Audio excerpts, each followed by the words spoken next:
شروع کرتا ہوں اللہ کے نام سے جو بڑا مہربان اور نہایت رحم کرنے والا ہے۔ حضرت عبداللہ بن مسعود رضی اللہ عنہ نے بیان کیا کہ نبی کریم صلی اللہ علیہ وآلہ وسلم نے فرمایا کہ میں خوب جانتا ہوں کہ اہل جہنم میں سے کون سے سب سے آخر میں وہاں سے نکلے گا اور اہل جنت میں کون سب سے آخر میں اس میں داخل ہوگا۔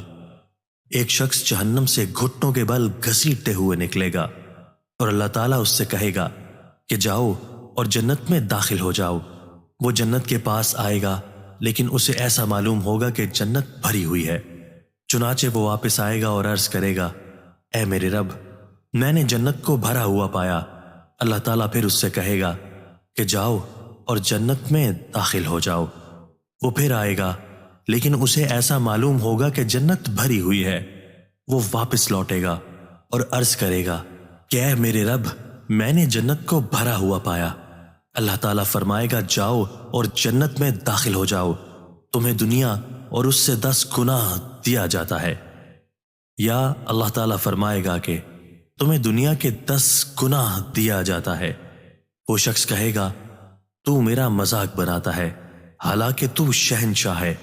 میں نے دیکھا کہ اس بات پر رسول اللہ صلی اللہ علیہ وآلہ وسلم ہنس دیے اور آپ کے آگے کے دندان مبارک ظاہر ہو گئے، اور کہا جاتا ہے کہ وہ جنت کا سب سے کم درجے والا شخص ہوگا۔ دوستو، اللہ تعالی ہمیں ان احادیث مبارکہ پر عمل کرنے اور اپنی زندگیوں کو سنوارنے کی توفیق عطا فرمائے۔